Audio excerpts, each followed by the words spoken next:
presents to you Honest Talk.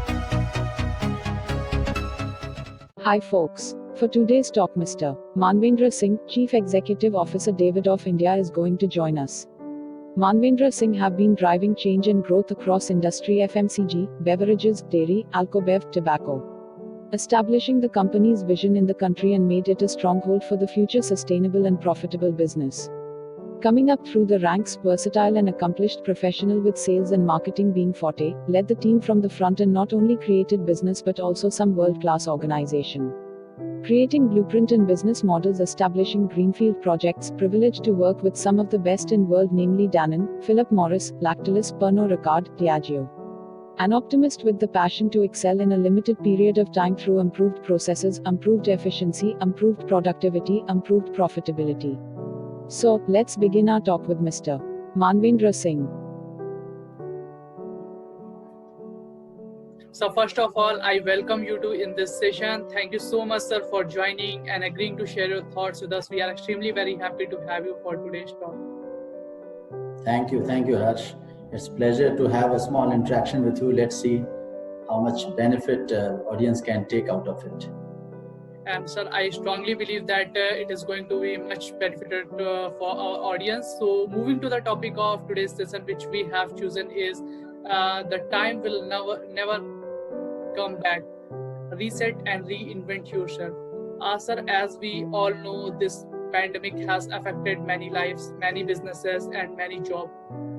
So, sir, the question which is my first question, and I would like to put it here is, sir, do you believe is it the right time to reset and reinvent ourselves?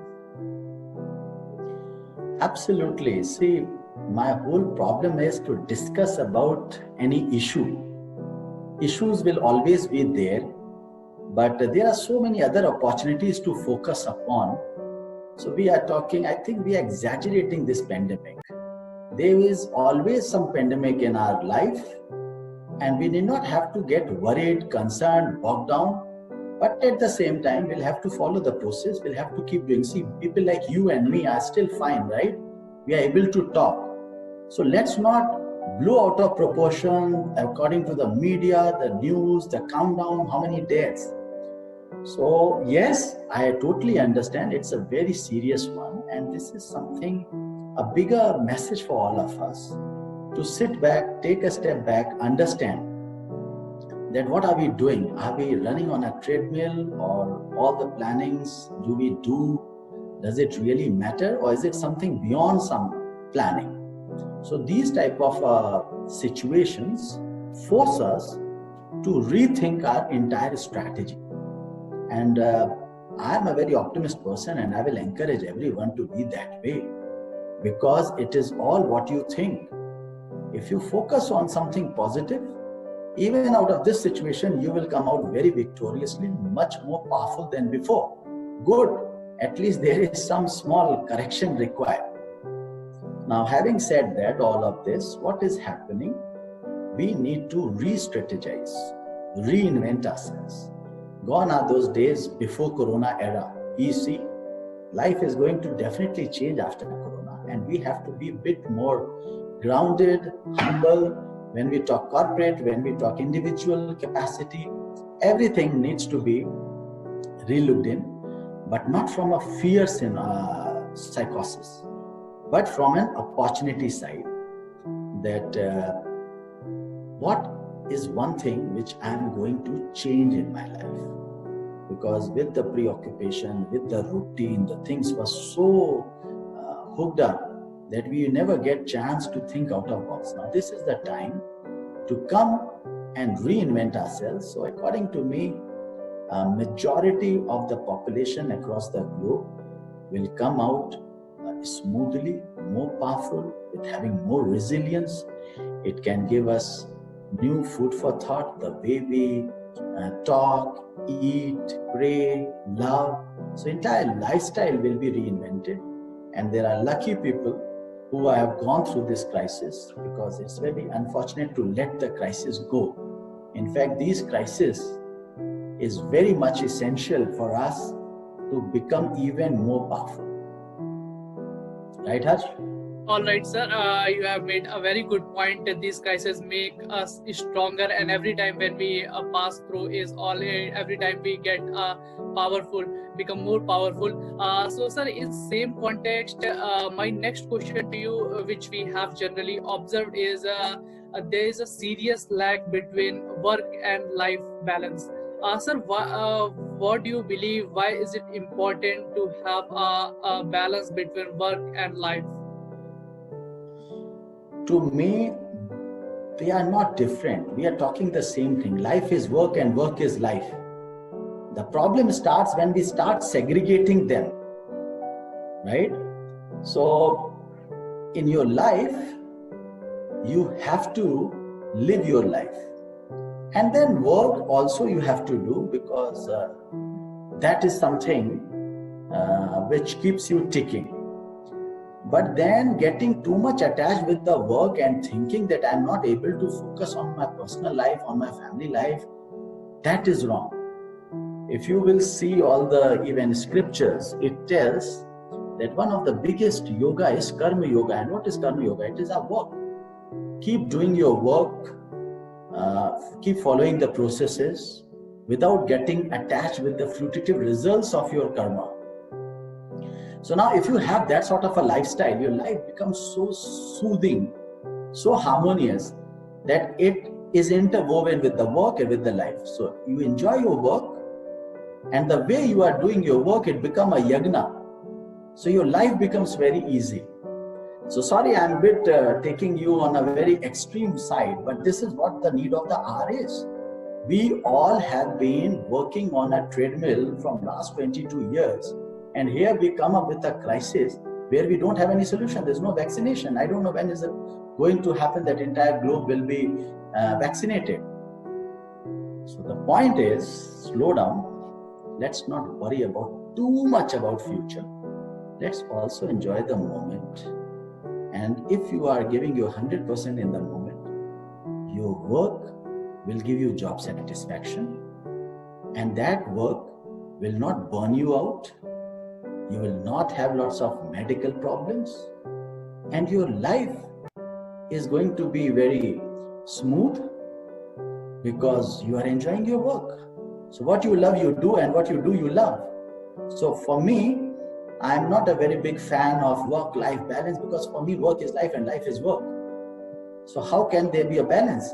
It is the same thing. So it's quite an eccentric way of explaining, but let me tell you, Harsh, these crises is telling us to go through these things. Either you like it or don't like it, you have to think like this. All right, sir. It was again a very wonderful answer from your side, sir. My next question to you is that nowadays it's common to see a 12-year boy or girl in depression, and now it is common in today's generation. Everyone is suffering from depression. So, sir, what do you think? What are its major causes? The major cause is we are taking life too seriously, right? Life is beautiful. Life is meant for gratitude, for being thankful, to enjoy. And then your life will help you and you will enjoy your life. The problem is our priorities are a bit distorted. We give too much focus. For example, the age you are mentioning, maybe the education, the percentage, the peer pressure, the societal pressure, the parental pressure. That is not fair. Be it a kid, be it a grown-up, they all have a same soul. Treat them like an adult. Let's not give undue pressure on some aspects of life. You have to consider a holistic view of life, right? That unique person, that individual has got so much of potential to excel in their particular stream. Let's not force them to do something which they are not good at.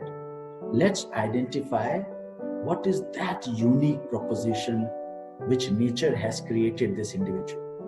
I've read a very good book. It's called The Greatest Salesman of the World. And there are 9 scrolls there. It talks about I'm unique. I'm nature's greatest miracle. I will live the day as if it is my last.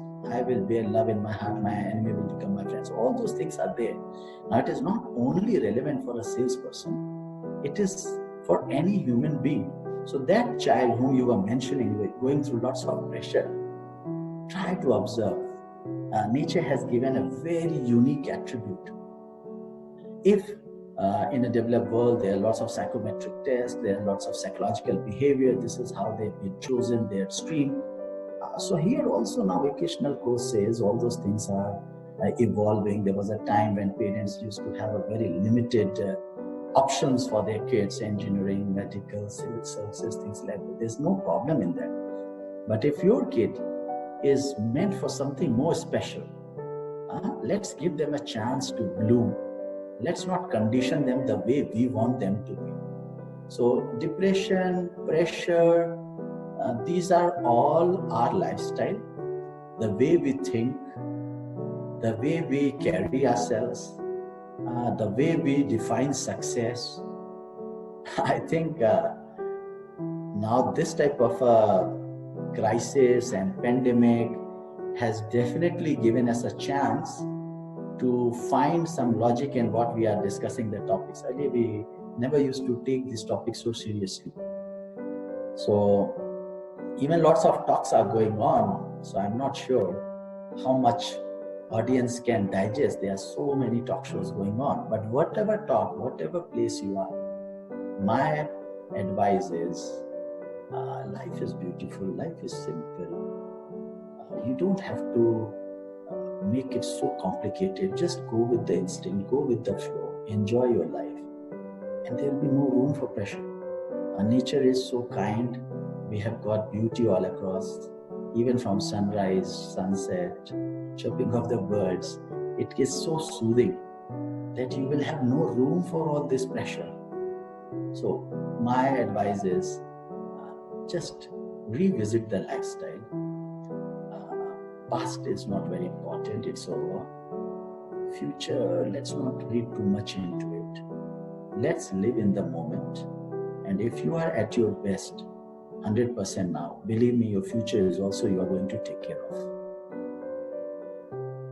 All right, sir, you made a very wonderful point that life is very beautiful and we need to learn it and enjoy our life.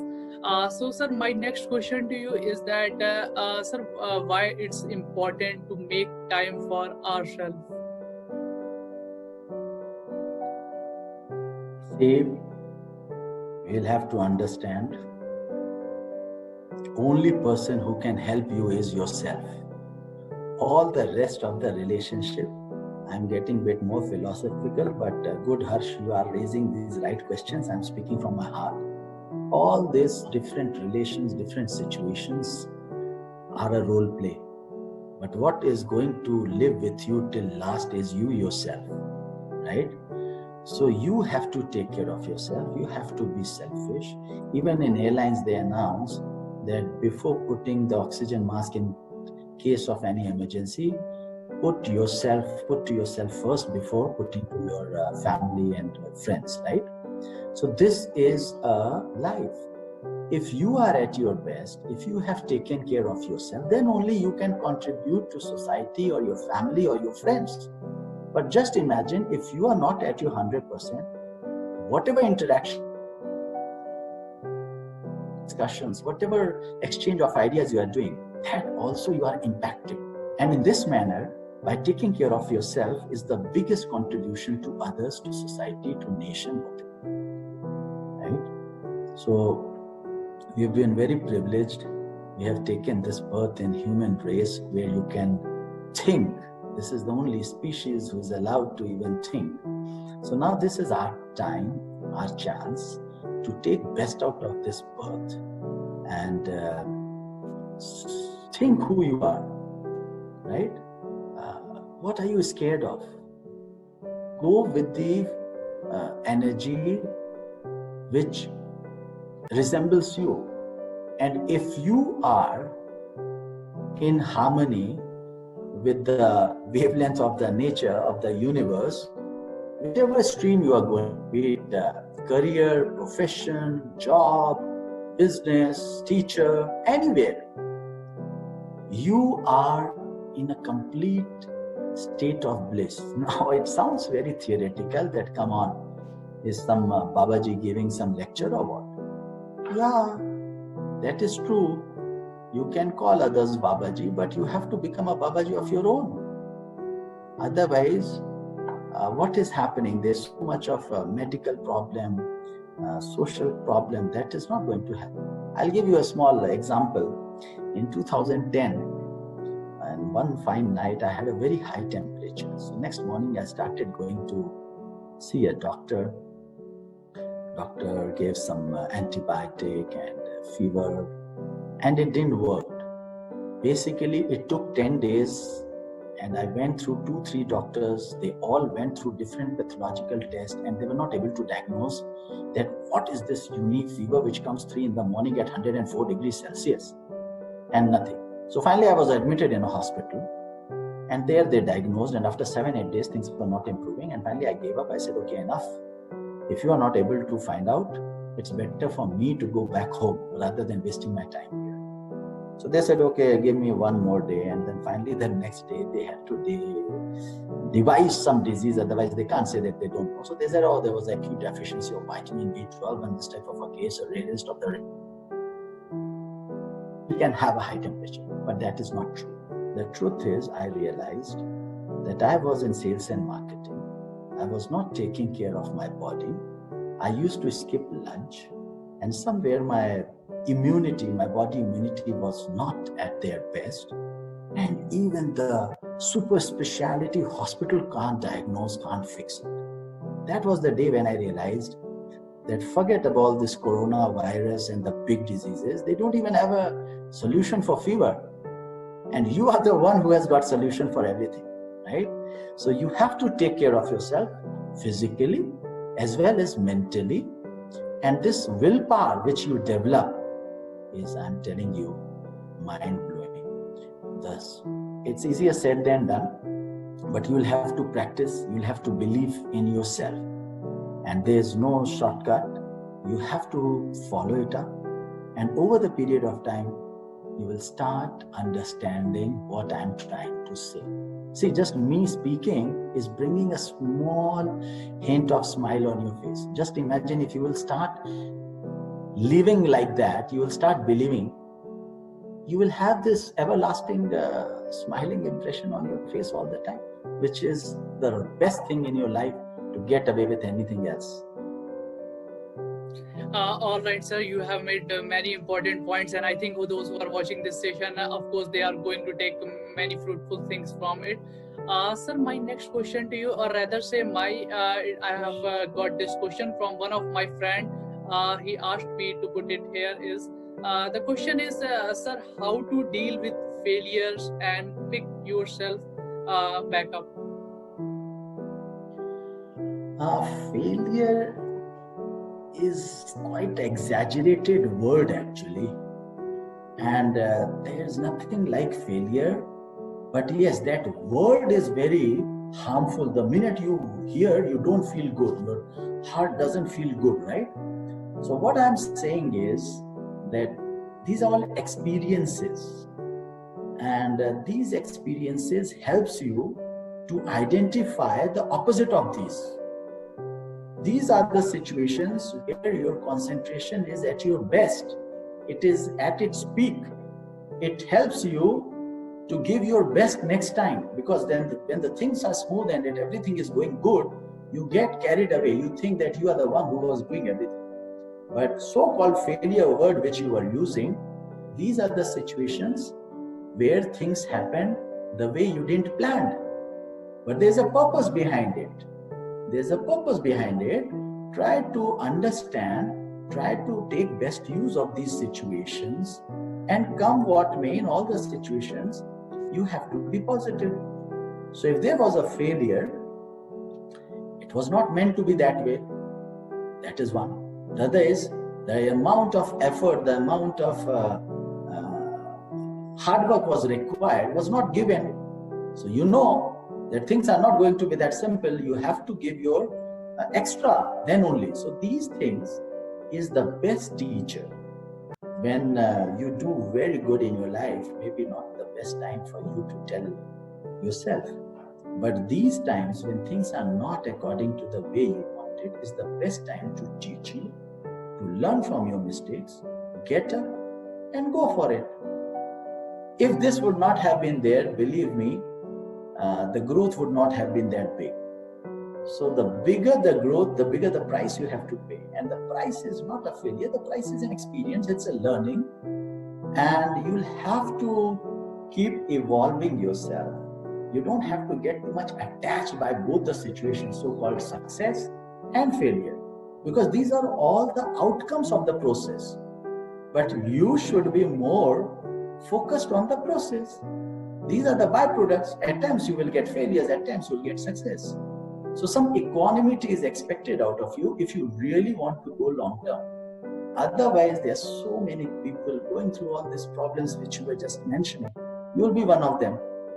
The discussion which we are trying to keep it simple, bit more holistic, bit more general rather than any specific or department or any functional, is applicable to all of us, all the humans. And what we are trying to discuss is that in my life, I would have gone through numerous failures. That is not the big thing. The big thing is still you are surviving. You are stronger. That is more important. How you overcome your failures, how you overcome your experiences, so that next time you get better immunity to overcome these things because you are well prepared, you have some experience. Without experience, how will you lead life, right? All right, sir. Sir, my next question to you also, this is the question from one of our viewers. So the question is, sir, do you believe in post-pandemic world skills are going to be more matter than a degree? Post-pandemic, more better. Sir, I am repeating my question. The question is, do you believe in post-pandemic world, skills are going to be more matter than having a degree? Definitely. What is going to happen, it was a correction overall. Be it economy, be it your employment industry, be it your self, personality. So there's a correction going on. So there was a big boom and now there's a big burst, but they both has to last. So even this pandemic will get over very soon, and the people who will come out victoriously will be who are grounded, who are not talking cosmetics, but they are cutting the flab and they are talking the content, right?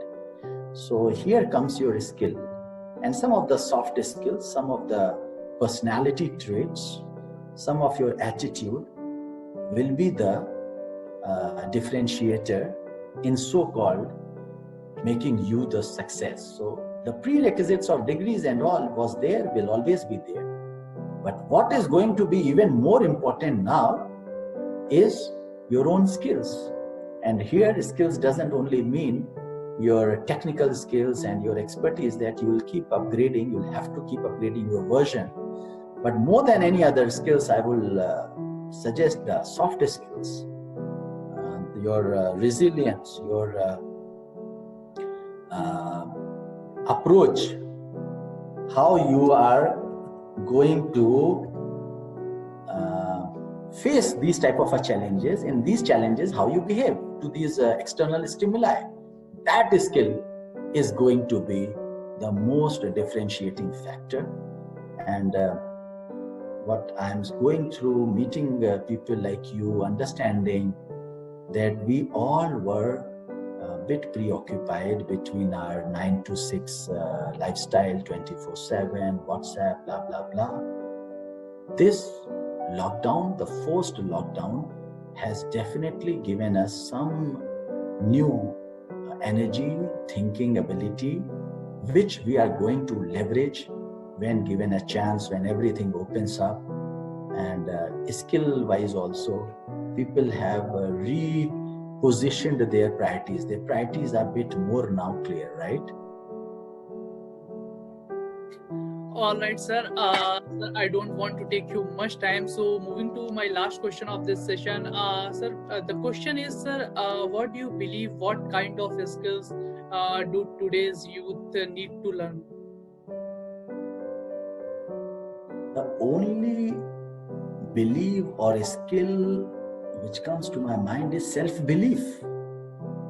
So Mr. Harsh Pandey needs to understand that what is he best for. Rather than Manvendra Singh telling Harsh Pandey that you become this and you do this and I understand you are good. No, you have to be realistic to yourself. You have to do your own SWOT analysis, be honest, be candid, and then you take the lead from there. And once you are ready, go for it, work hard, give your 100%, be passionate about your dream, your hobby, interest, career. At the same time, also get dispassionate with the outcome of the process. So with process you are passionate, and with the result you are dispassionate, which will help you to be sane, to be logical, to be calm, and then you will have the best skill. It's called self-belief, that willpower which I was telling you.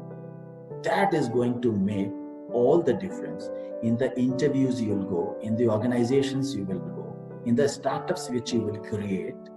You will be so clear in your thought, in your approach, in your process, that only and only you will be in harmony with all the situations, be it the successes of the world or the failures of the world, but you will be content person, that I can tell you. All right, sir. The word you made was really inspiring, and I think those who are watching this session will take something. It will add much more value to their life. Thank you so much, sir, for joining, and most importantly, giving your important time. It was really a great session with you. Harsh, purposely we chose to keep it simple, not a very high-tech topic, because these days everyone is attending so many lectures, information, that I don't want to get this message lost. Some of the words, if it has hit the audience, if the individuals, my suggestion is sleep over it, think over it.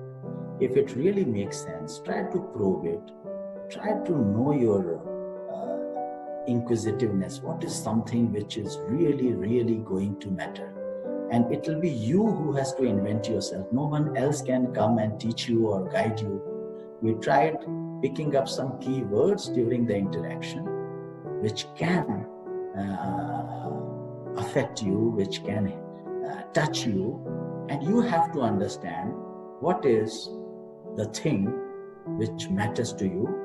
Don't be so much attached with the societal norm and the external factors, but within you is what I'm trying to encourage against. Thanks a lot to Harsh for giving us the opportunity to exchange few ideas. And this is one of my interests. I always like to keep sharing. If suppose I've been privileged to have some of these experiences, why not to share with others? Might be even if one word to one person can hit, my job is done, right? Thanks a lot, Harsh. It's our pleasure, sir. Thank you so much, sir, for joining. Thanks. Bye-bye.